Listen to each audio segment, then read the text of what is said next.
Good morning, class, and welcome back to the Nerd Academy podcast. Hosted by our headmaster, Jared Bachman Stubbs. You can find all of us here at the Nerd Academy podcast on Facebook, Twitter, Instagram, YouTube, and on our website, www.thenerdacademypodcast.com. Our shows, the Nerd Academy Podcast, Knights of the Nerd Republic, and Campus Life are released weekly at 6 a.m. Eastern Standard Time wherever you listen to podcasts. And don't forget, check out our Patreon where every donation helps to keep the lights on.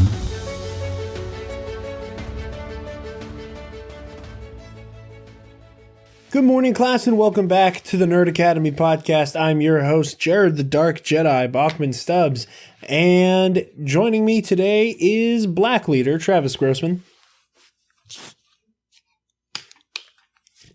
Bottle open instead of can crack today.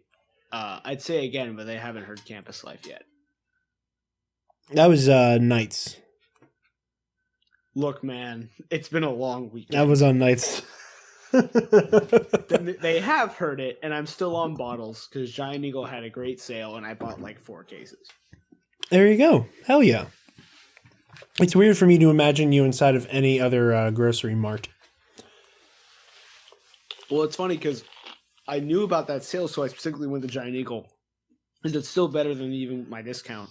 And then I walked into work the next day to see that we had lowered our price to match it. Ooh. So, I mean, I didn't lose money, but... No. Now, would you have been able to really stack funny. your discount with that? Yeah, but like I would have only saved like $1. So. Still. I am, I love deals like that. I love feeling like I'm walking away with merchandise. Whenever I was working at Hot Topic, I had a very bad habit of, because most of the time they would let you stack your 40% discount with the other deals. And I would go hog wild with like the buy one, get one half off with the t-shirts and just leave the store with like 5 new shirts that I paid $30 for because I had a problem. But yeah, Travis, how was your week? It could have been worse, I think. Yeah. Work hasn't gotten necessarily any crazier. The like mandate that we have to wear masks didn't kick in until last night, so I didn't have to wear a mask yesterday. I will when I go back to work, whenever I go back this week. Because you are a law-abiding citizen. Yes. Well, here's the thing. So, I have no begrudges of having to wear one. There's vermin out there, and I need to stay safe. Yeah. But, the majority of my day now was spent in the back of the store running around like a goddamn madman. Of which it's very annoying to have something immediately blocking your breath in front of your face. So that might become tricky. Yeah. But that's a bridge I will burn when I get to it. So that's a bridge I will burn. We'll burn that bridge when we get to it. I like that. Exactly. I hit a new record step count for one day of work. Yeah. Yesterday I hit 33,000 steps because I think I crossed that store at least 50 times. Holy shit. That's absurd. That's a lot. How many miles was that? Good thing I kept the screenshot. Like, I don't know if it's just an average step stride or if it's like actually considering my average stride. But according to this, oh wait, that's today's, and that's not even accurate. According to the app I use, that is 16 miles. Holy shit, dude. That's insane. So that is one day of work for me. It's not always, I should preface it, that's like the worst it gets. And honestly, it's not that bad because I am in the back the whole time, so. That's still crazy. Yeah, they haven't like they have, and like they haven't yelled at us for it yet, but they still haven't fully grasped the fact that this new automated system they put in has made so much extra work for us. Didn't it break yesterday too? Or was that Saturday that it shut off? So the piece of line that was broken, we finally got fixed. But Good. now, because of the way our setup is, because our back room is fucked compared to most other Walmarts, we have to stop the line and detach the line that's there and put the new segment in every time we want to add a new chunk of line. And then, because it was the first time we were doing that day, when we disconnected it, one of the connectors popped out, so we had to wait a minute till we could like find tools to put it back in properly. Which resulted in a nice like 15-minute sit-down break. That's nice. That wasn't my actual 15-minute break.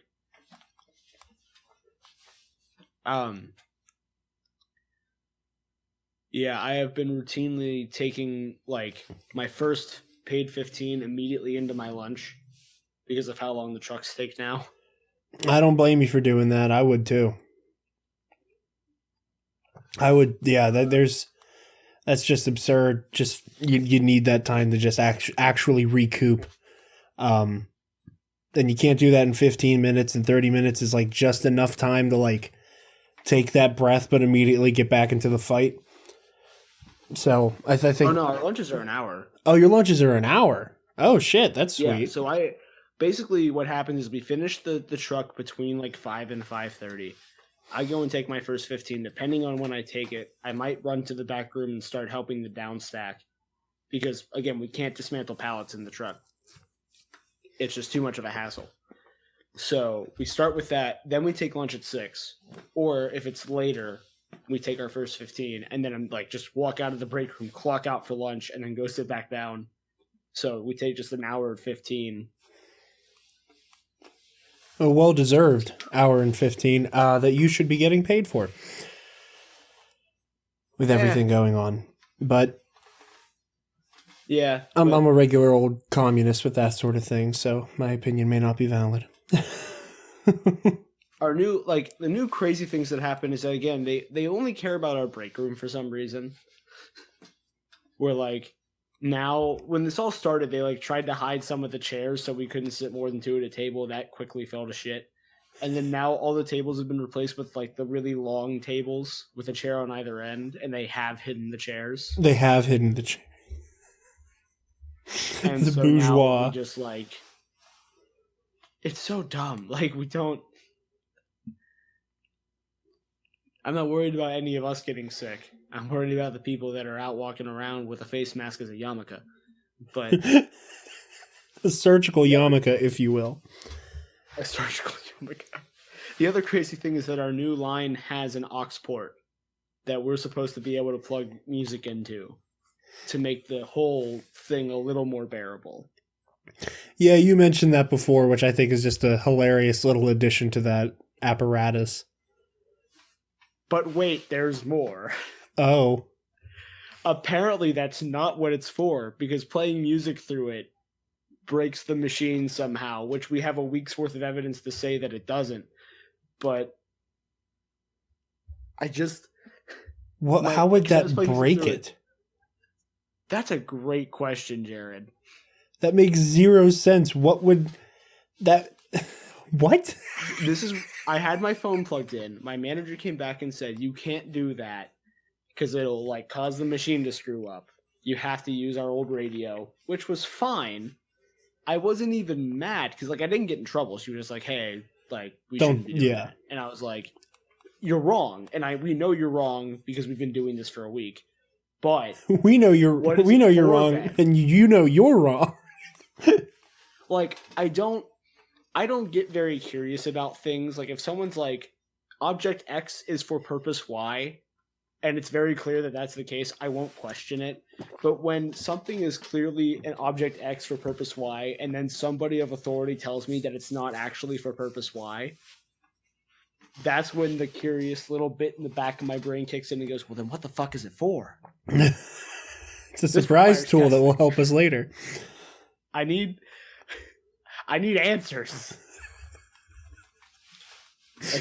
Just see you going in with a gun, just holding all of the managerial staff hostages. I need to know what the fucking Oxport is for. What's it for? It's like, it's not even... Let a couple rounds off in the air. It likes to shout at us when, like, lanes fill up, which it should. Or, like, when there's a jam, which happens often. And it overrides whatever's in the Oxport. Which we've come to various amounts of Lane 8 full remixes of songs now. Lane 8 full remix. That should be the name you take on when you become like a music producer. Like Timbaland or DJ Khaled, where you're just like Lane 8. The Lane 8 remix. Lane 8 full records. Yeah. We're sitting on something brilliant here. We need to act on this. We do. Jared, how was your week? My week was not amazing. The normal boredom that everybody's been dealing with. I'm gonna get a little emotional and raw here today. I had a couple really good cry sessions this week. I had a moment quite a few times. I don't know if you caught it or even saw that it was on. But ABC aired a Disney Family sing-along special where they had I watch television. I know. You only watch Titans. We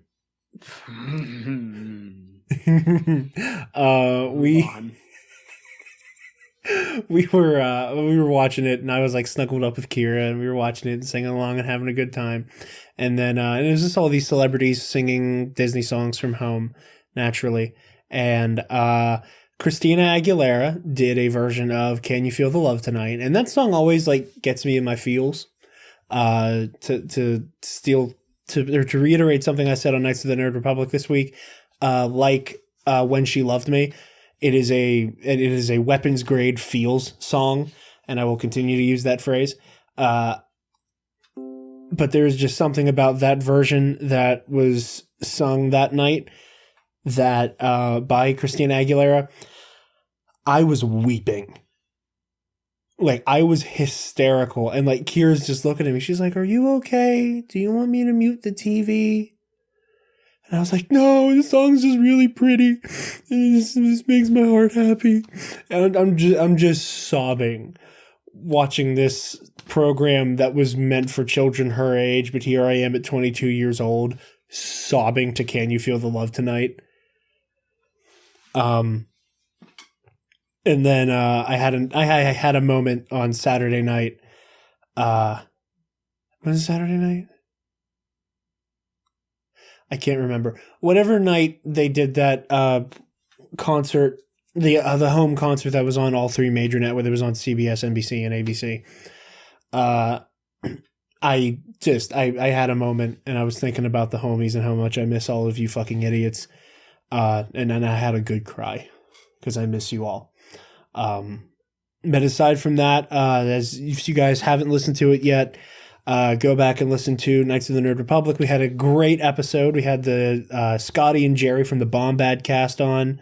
But yeah, it was a good time. Go check that out. And yeah, that was my week. Crying and podcast recording. And obviously our stream with Blue Bantha Milk Co. as well. But yeah. Now, Travis is uncomfortable because I know he does not like to see me cry. And not in like a way that nobody likes to see other people cry. But I just remember I feel weird when I cry in front of you. Not because I don't feel like I can, but like I'm so used to only, oh no, I can't. I cannot hear you. I'm going to stop the recording. So okay, there we go. Mild technical difficulty. I may or may not have muted my computer, and that's why you couldn't hear Travis while I was talking. You're a big gosh darn it. And now Jake's concerned. He's like, "Oh, have you tried this?" And I'm just gonna say, Jared's a fucking idiot. We fixed it.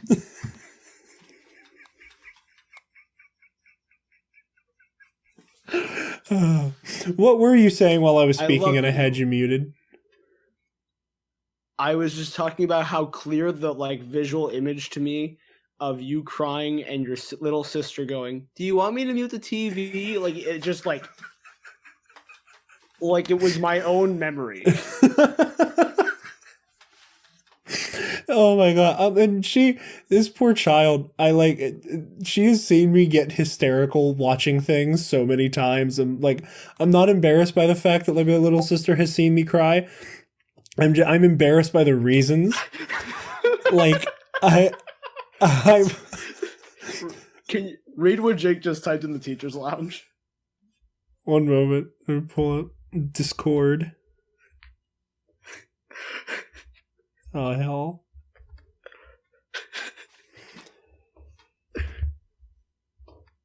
Come on, I'm clicking on it. I'll go through the whole conversation. I wouldn't bring this up on air, but you will love the last thing he put. Wow, you just owned him with facts and logic like Abigail Shapiro's little brother does to people. I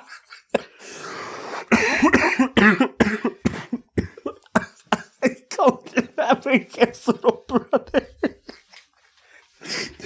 Little indeed, because Ben Shapiro's really short. Did you know that? Yeah, he's like 5'5", right? He's like 5'8". 5'8". He's a little. Okay, man. wait a minute. Hold on. Well, okay. Here, I will gladly make fun of him for being short, but I'm shorter than him, so you're like my height. I'm like 5'10", 5'11". I'm 5'7", Jared. No, you're not. Yes, I am. No, you're not. I promise you. That's not canon. That is not your canon height. I have not grown an inch since 8th grade. Hold on. No, we need to make sure here. We need to be certain. Ben Shapiro height.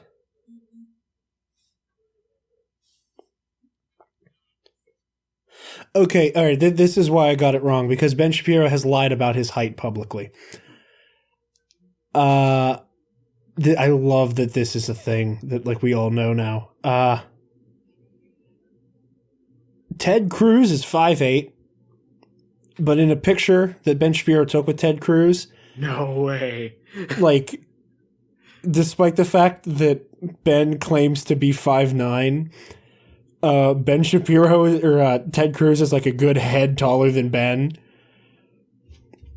This is what people tune into this show to listen to.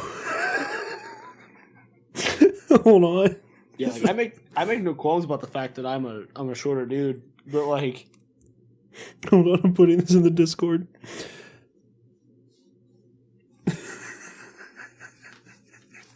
Do with that what you will. But apparently he's gonna have Jake's gonna have a field day with that. But apparently he measures up at about I think you might be right, 5'5", 5'5" to 5'7". Yeah.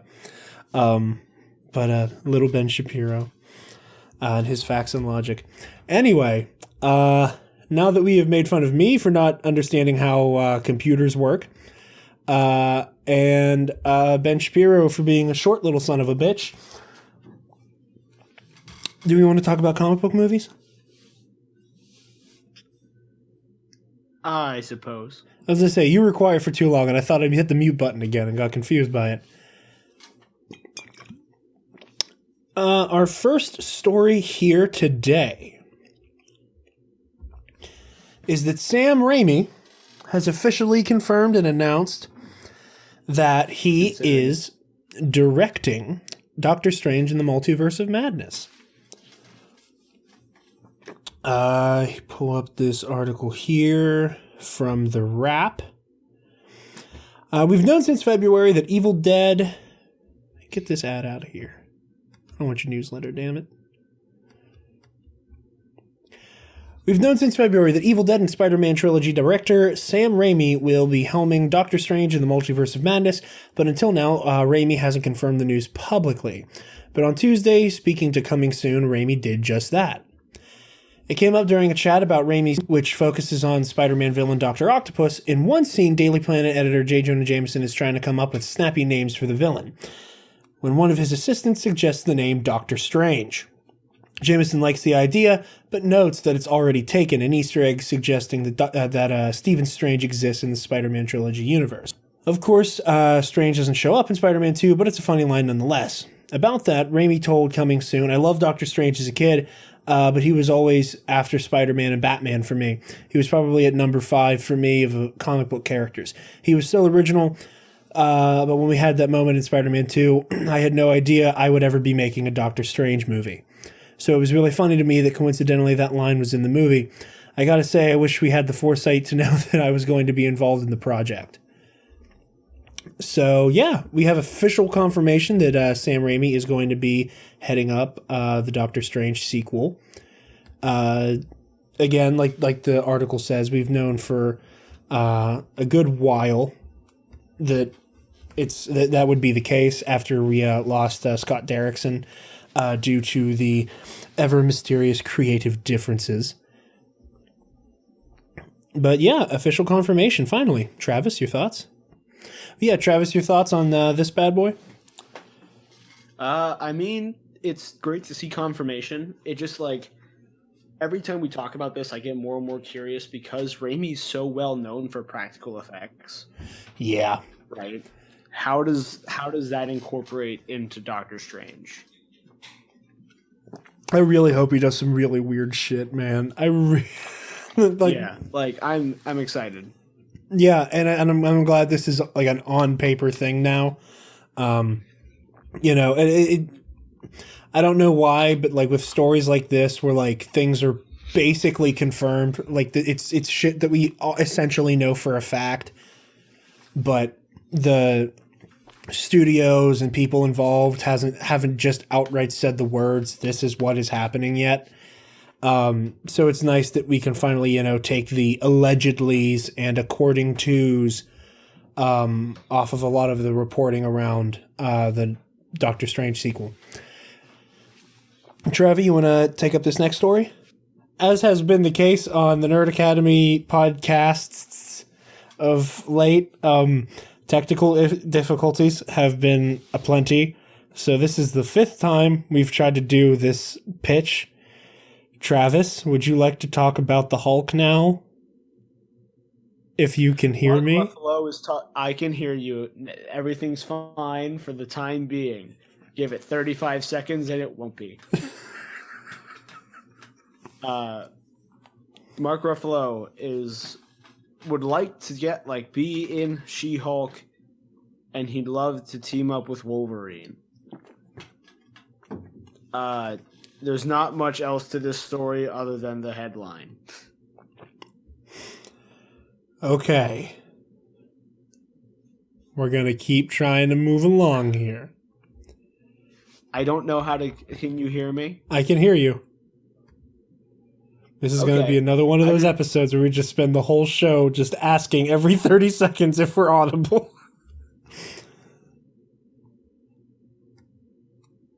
Moving right along, assuming that Travis is still here. Is Travis still here? Fuck.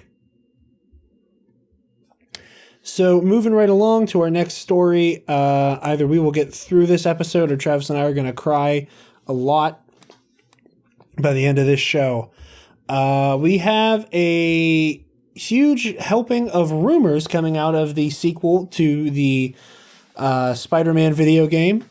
Smash Hit came out on PlayStation a year or so ago, and we have a sequel on the horizon. Very exciting stuff. Very excited to play it. And yeah, we have a huge helping of rumors about what to expect from the game. Travis, are you still with me, sir? So Travis and I just made the jump from Discord to Zoom because we think Discord is just trying to fuck with us at this point, and we're both ready to cry. Travis, are you still there? Ooh, I'm a ghost. Okay, so we can talk about Spider-Man now. This is coming from Games Radar.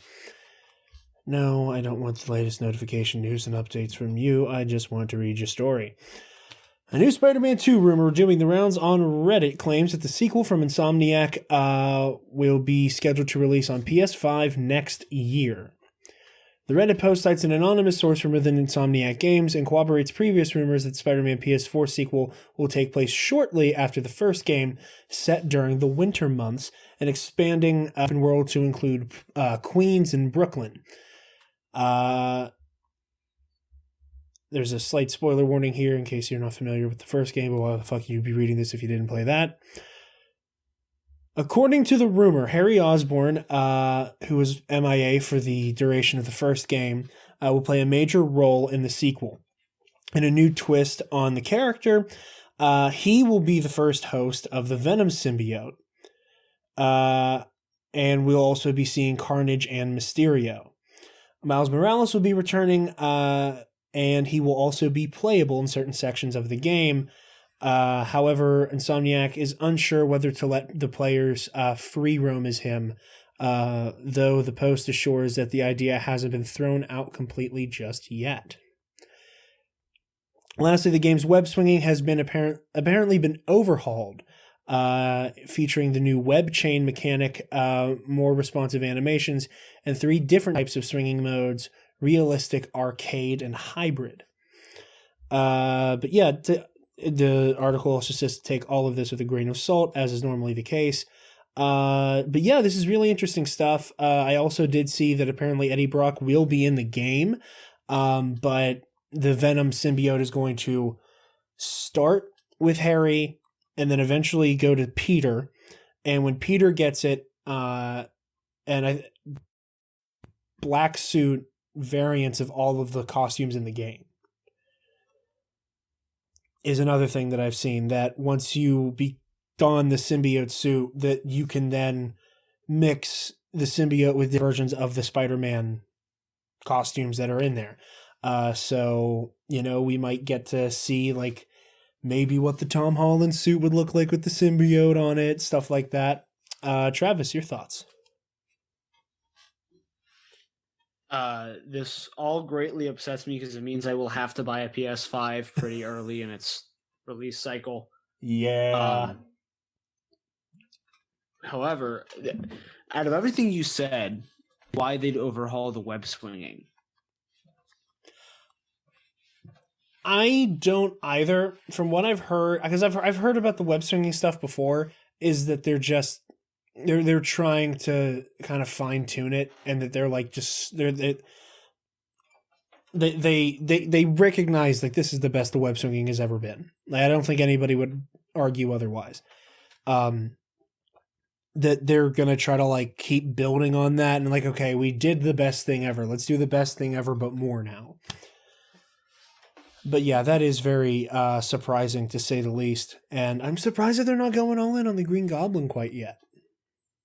I feel like there was a good amount of setup for Norman to put on his green tights in the last game, and I'm a little disappointed that it doesn't sound like we're hearing much about the Green Goblin in the next one.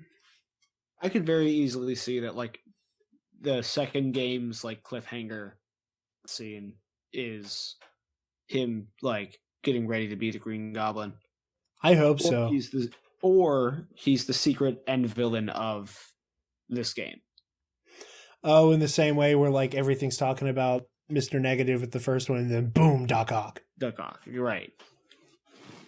You could be right about that. It could come to a head with Norman. Like, it could be once they figure out the symbiote stuff, that like behind the scenes Norman like has given himself his like, super serum upgrade or whatever. However they're going to do it in this game. Okay, so if they were to do Green Goblin in this universe, do you want like traditional Green Goblin where he's like hopped up on super steroids and has all the tech, or do you want big monster Green Goblin? I think I'd prefer hopped up on super steroids and has all the tech. Yeah. I could see an argument for big monster gobs. if for no other reason than because Miles is there. Yeah, and that's the goblin that's in the universe that features Miles Morales most prominently. But I don't, because of the way, like, because of the Norman we've been exposed to, I'd rather it be traditional Green Goblin. yeah, me too. I prefer that, and I think the Monster Goblin has its place in certain iterations. Obviously the fight where Peter dies, that paves the way for Miles to become Spider-Man. Obviously that fight is so white knuckled because he's fighting this giant monstrosity that, he's not flying around on the glider. Like this is like the first person in a very long time who, when he hits Spider-Man can't evade it. He's just taking that hit full force. But I agree. I would enjoy the tech-driven Green Goblin, especially because, I mean, at least with the mechanics of the first game, and Green Goblin has always just been a great video game villain. Like, everything about his equipment is something that very much lends itself to the, okay, you got to dodge this. Okay, now throw it back at them.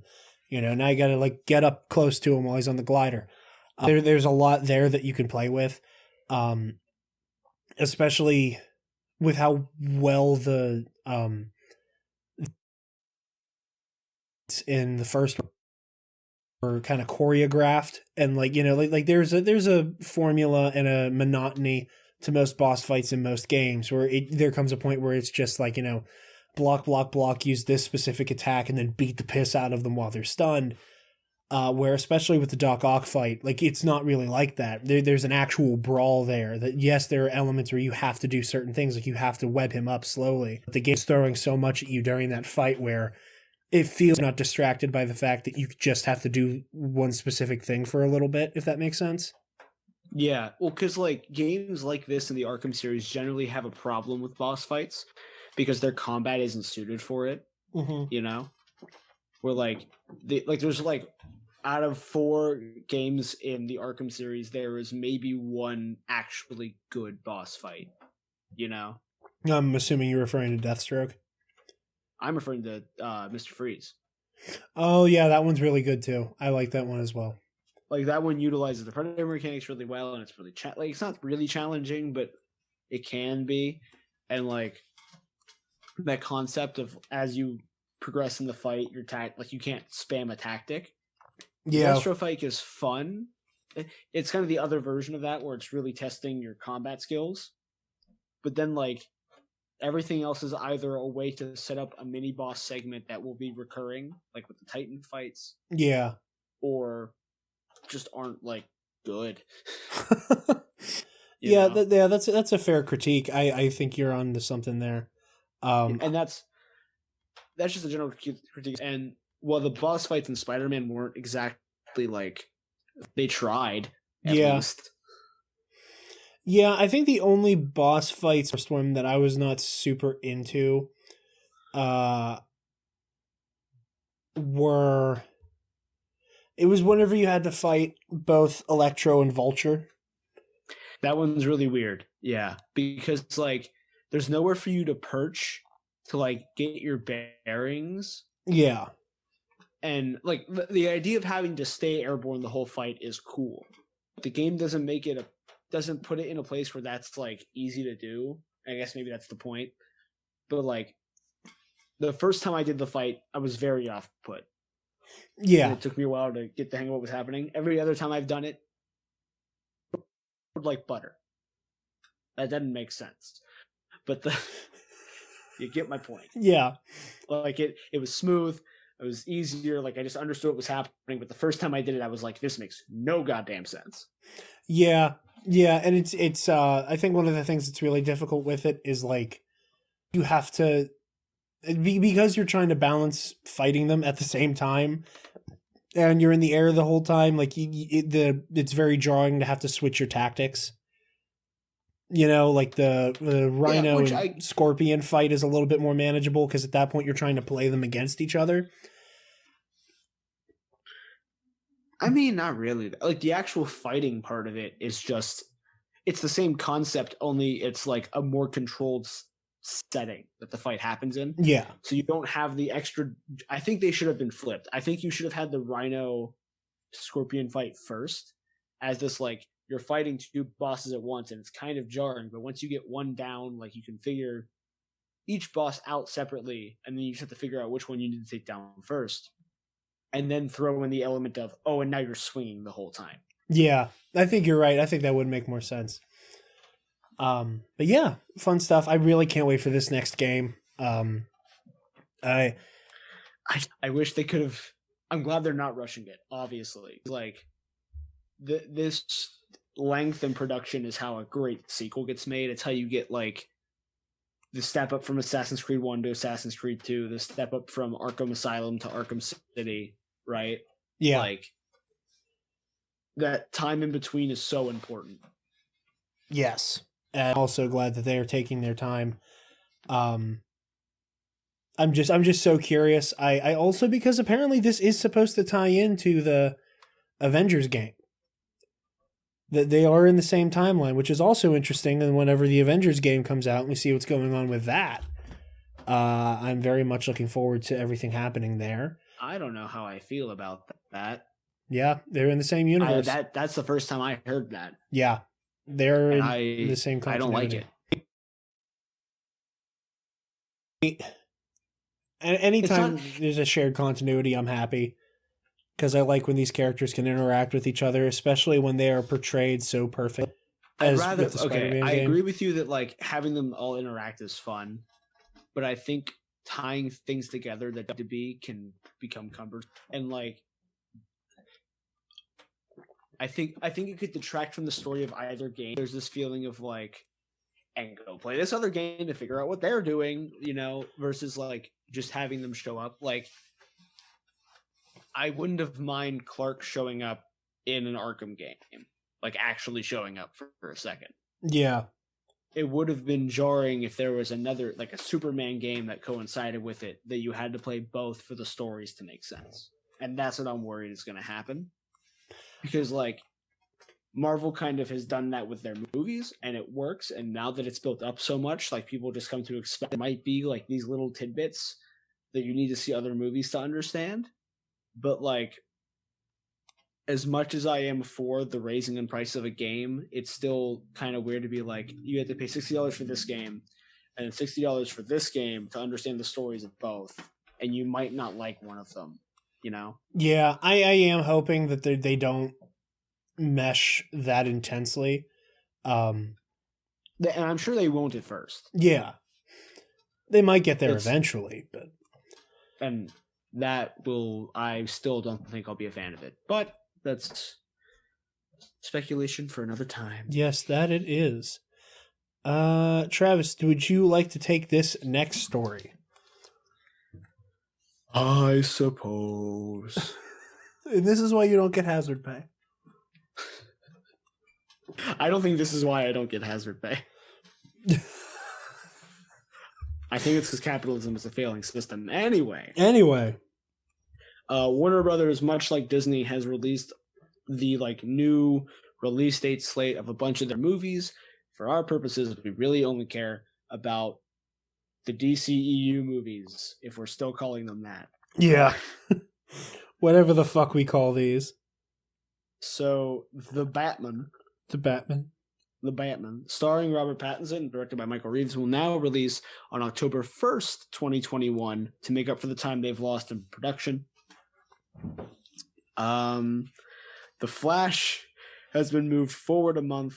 Actually, I read that wrong the first time I read it. The Flash moved forward a month and will open on June 2nd, 2022 instead of July 1st. And Shazam 2 has been moved to November 4th, 2022 instead of April 1st. Yes. We were talking about this before. I couldn't find anything about the Suicide Squad in either article. Yeah, like I said, I saw comicbook.com make a post about the current release schedule. I thought that one was changed as well. It looks like it hasn't. It's just marking all of the dates for upcoming DC movies. Which makes sense because like Batman, it makes sense to postpone. Yeah. The other ones, it makes sense to postpone. Wonder Woman has its current date in June, but that might get. Actually, I feel like in this one it said it got pushed forward again. Yeah, Wonder Woman sequel August 14th. Yeah.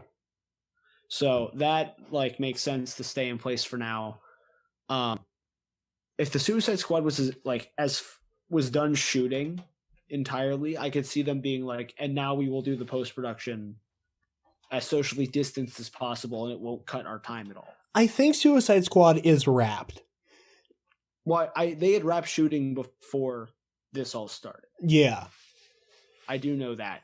So if they were far enough along, they probably could they could be working on the movie now, even like trying to stay isolated and stuff. So that is totally reasonable to expect that comes out still at the same time. I forget when in 2021, but I know it's earlier because it was supposed to come out before Batman, right? August 6th. Look at me being a liar. Of this year or next year? Next year, 2021. Okay, yeah, okay, that makes sense. But yeah, so that's a reasonable date to keep.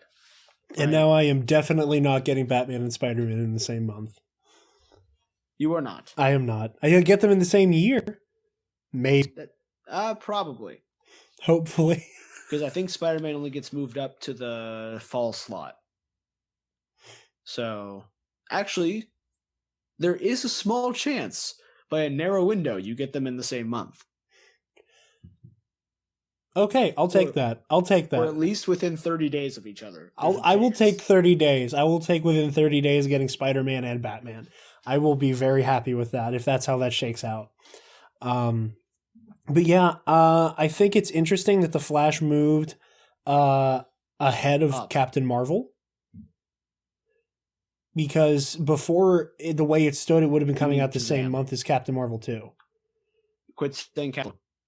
Unless you mean Captain Marvel as in the MCU movie. I mean Carol Danvers and the Skrulls. Okay. Yeah, okay. In the MCU. I thought you were trying to be like, his name is also Captain Marvel, and I'm like, that's confusing. No, I'm referring to the movie about the woman who should smile more. I need to take a shower now. You mean Black Widow? I mean, oh my God. No, her outfit's skin tight. She's okay. Nobody's. You're right. She doesn't have to smile. She doesn't have to smile because she walks like she's a female NPC in a GTA game. But that's neither here nor there. That we're joking. If anybody's new here, we're joking. We're not joking at all. This is 100% serious. Yes, these are the thoughts that we have. But yeah, I think that's interesting. I also think it is bananas that Warner Brothers is even speaking with any amount of certainty on a Flash movie right now.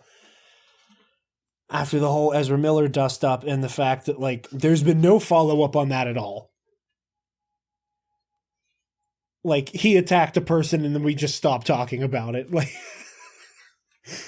I think other like world issues kind of fronted that out for a minute. Oh, I know you're absolutely right. Like I'm not surprised. I'm not saying that that's the right thing. I'm not saying that that's like the morally correct thing to have happened, but I just think it's weird that there was like no follow up after that happened. Like no one made a statement.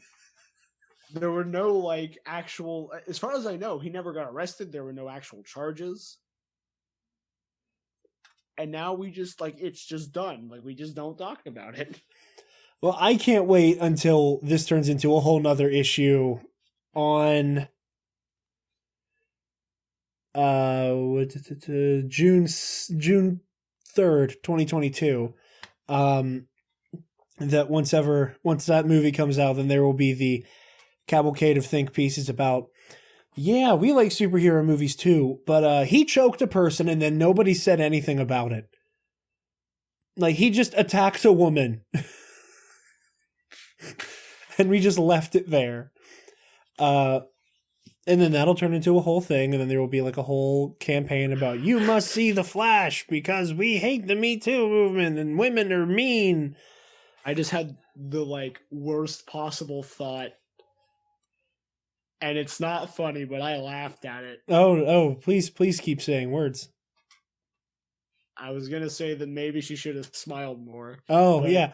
I mean, it's an absurd thing to say, so it is inherently funny. It's funny in the same way that, you know. I'm glad that we're on the same page with that. Yeah, Like, yeah, it's not no- funny. What happened wasn't funny. That point of view on anything isn't funny.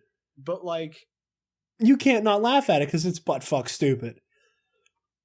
yeah, Yeah, so I'm very dumbfounded by the fact that they just went, yes, there is still a Flash movie happening. What choking? And that is the official stance of Warner Brothers Entertainment. But yeah, aside from that, oh, I'm so upset that the Batman got moved. This is craziness. And again, like, this is so weird, and you know, we're living history. We are living through history right now, and I keep coming into these waves of like realization that there is no normal after this. Does that make sense? It makes sense. I want you to be wrong, though. I don't see a world where we come like I don't see a history book in the future that says in 2020 the world shut down for 2 months and then everything went back to the way it was. Like, I don't see that text ever being written. Well, I'll say this much. I want you to be right, and I also want you to be wrong. I want there to be some amount of, like, I do not want to live the rest of my life in the shadow of the coronavirus. And I don't think we will. But by the same token, I don't think the world necessarily should go back exactly to the world it was in January. You know, I think that we've had a moment where we were forced to take stock of the systems that are failing us, and the fact that when you put even a little bit of pressure on them, everything collapses. You know, like, I think there's this one thing I saw shared around on social media at the very beginning of all of this, like before anything went on lockdown, before any of that happened, when it was just people getting very scared, and then the toilet paper went away. When that happened, and all of the stores were getting raided for people who were afraid but didn't quite know what to do with that fear, and they just started panic buying shit, that it was something to the effect of something to the effect of capitalism put under any small pressure looks like what people tell you socialism will do. Yeah. With the whole, you know, and all the shops are empty and you can't buy anything and everything's this dystopian nightmare, where that's exactly what we're living with in a quote unquote free market. And we don't have the income to miss, you know, like, or just most people don't have the kind of income where they can miss 2 to 3 paychecks and be fine. Where we're at the point where, like, you know, I've been out of work since March. You know, luckily you have a job, but your job is now incredibly dangerous because of it. That you know, that these systems are failing us, and that there's this dark cloud over us because of it. So, you know, I want to see a new normal, but I still want there to be some form of normal. If that makes sense, if that's not convoluted. That's what I mean. Like, industries have to adjust. Yeah. And that's the kind of, like, you're going to see a lot of companies all of a sudden, like, raise prices, but, like, suddenly it's going to become evident trying to, like, stock up on capital so that in case something like this happens again, because, like, every week I get pushed a new article about how AMC might go under, and at this point, like, I still don't think they're going to, but the fact remains that they're scared it could happen, right? And they're not the only company, and that's not even, like, considering small businesses that are actually going under, you know? Yeah. And so that all is going to be wild in the next couple months. This is a whole discussion we can have off mic. in a like not on a show about nerd stuff. No, I mean, I think it all affects it. It's this very weird symbiotic relationship, and then that's what I was getting at. Was like, we're living through history, and in the lexicon of things going on in the world right now, the dates of which we are getting comic book movies that are not even coming out for another 2 years or so. No, it's not that important in the grand scheme of things. But again, like when you look at culture and pop culture is the culture now. I think it's so crazy that like everything is affected by this.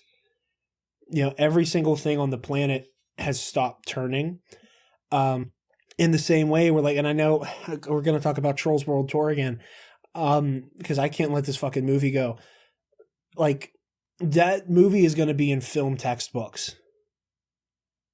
Yeah. It's the first movie that a studio tried to release during the pandemic. And it was the first time that a studio obfuscated, not by choice, but obfuscated the theatrical release and went straight to home video. And that's crazy. That's just wild on its face. And we will, in every single review about these movies, there will be the sentence. It's like, now this movie was supposed to come out on date X. However, because of the coronavirus pandemic, it came out here. Every single one of these movies, every single one of these reviews is going to have that in it. Not just these ones, but all the movies that got pushed back as well. Like this is Warner Brothers' entire slate we're talking about here, not just the DC shit. Like the In the Heights movie, everything. Yeah, like, In the Heights, the articles. Scoob. If you check out our show notes on the website, they both list not just the comic book stuff, but every movie in Warner Brothers lineup. So yeah, like it's just really crazy times, and it is affecting the culture and pop culture in a very prolific way, and it's going to be wild to look back on it, to sum everything up. Our last story here, also tying back into this, for the first time in 50 years, San Diego Comic-Con is not happening. And the thing that I took away from this is that I did not know San Diego Comic-Con is a 50-year-long establishment. I did not know that is how far San Diego went back. But yeah, that is no longer a thing. They've said publicly that they were trying to figure out what it looked like was going to be happening with the convention. I think this is also going to be a harbinger for other cons. I think that I really think Star Wars Celebration is dead in the water. Yeah, I wouldn't be surprised if you guys talk about that on Nights very soon. Because Star Wars Celebration has not said anything to my knowledge about whether or not it's happening.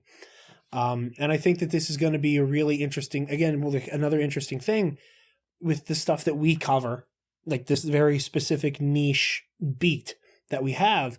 I'm curious to how they are going to disseminate all of the information that comes from this convention out into the world. Because normally you get, back when, the first and only time that we had to cover San Diego for Hall of Heroes, it ended up being a 3-hour-long episode. Yeah. Because Phase 4 was announced, and all of the shows that would be on Disney Plus, all just boom, boom, boom, boom, boom, boom, boom in one night. And that was to say nothing of other shows and other movies.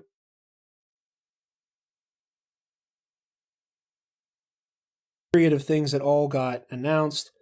Hold on, I'm going to pull up the Marvel Instagram because they made a post for every single thing they announced at the con as it was announced. And I just want to count just alone how much was announced at San Diego in that one night. Because we were all go back a year ago on a major brand's Instagram page. It's easy because it's just going to be a giant block. See, I'm already there. It was crazy because we were all hanging out that night because it was the big Rachel Cushing Mike Kalinowski match. Foosball. I was just madly refreshing the Marvel Instagram. And we have 1, 2, 3, 4, 5, 6, 7, 8, 9, 10, 11, 12 properties that were announced that night.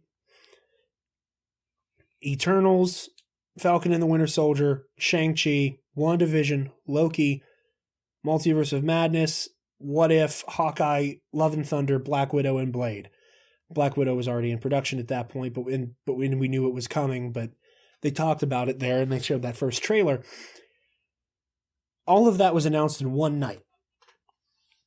I want to know if Marvel and DC and all of those different places are just going to go, oh, this is the day we would have told you about this, so here is this massive press release. Or if they're going to... I wouldn't be surprised if that's what they did. Or if they take a step back and just start nickel and diming things out. That is why, and I don't think you were on nights for this, and I don't think we talked to you about this, but whenever StarWars.com had that thing with all the character bios for the High Republic characters, I do not think we would have seen that if they were confident that Star Wars Celebration was going to happen. Yeah, I'm sure you guys talked about this on a show, but I know we talked about it off air, and you said the same thing, and I agree with you then, and I agree with you now, that like any convention happening in the summer, hell, we're going to tentatively going to a concert in August, and we're still not sure if that's happening. Yeah. Which is crazy, and like I hope they only postpone the tour. They brief aside into our personal lives, they postponed. So Green Day's touring by themselves in Asia right now, or at least they were, but they postponed that. But as of right now, their Europe and the Hella Mega Stadium tour haven't been touched yet. Interesting. Okay. So we will see. Yeah, like I said, these are just wild times, and we're living through history, and it everybody, and I think one of the things that's like really, the fact that we're burning the candle at both ends, a lot of people, mentally and emotionally, is that at least for me, conventions are like a happy place for me. Like I get to see people who I only get to see roughly 3 times a year. Like all of my friends who I only ever see at conventions. Yeah, I could probably see them outside of there. Almost certainly I could. But, there's just something special about seeing those people there, that it's really weird that like I'm probably going to go most of this year without seeing those people at the times that I see them.